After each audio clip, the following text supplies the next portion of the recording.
High आज म तपाईहरुलाई हैन नल कार्डबाट चाहिँ कसरी ब्यालेन्स रिचार्ज गर्छ हैन तपाईहरुलाई म भन्न जाँदैछु है।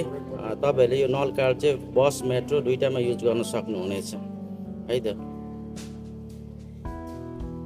फर्स्टमा चाहिँ तपाईहरुले हैन नल कार्ड चाहिँ यहाँनिर हाल्नु होला, राख्नु होला है। त्यसपछि यहाँ स्क्रिन टचमा ब्यालेन्स देखिराख्नु भएको छ, 13 दिरहम ब्यालेन्स रहेछ हैन। ब्यालेन्स चाहिँ जहिले पनि तपाईहरुले 750 भन्दा बिलो चाहिँ नराख्नु होला, ब्यालेन्स नभए तपाईहरुलाई फाइन पर्न जान्छ है।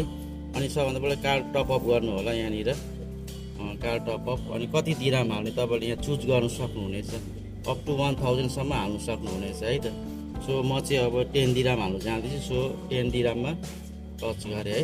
त्यसपछि तपाईहरुले यहाँ छ पैसा हाल्ने, यहाँबाट चाहिँ तपाईहरुले इन्सर्ट गर्न सक्नुहुनेछ है। त्यसपछि तपाईहरुले डोन्ट रिमुभ योर कार्ड है until not process. See, now it's process. So print receipt, if you need the print receipt है, जहिले पनि प्रिन्ट रिसिप्ट चाहिँ राख्नु होला।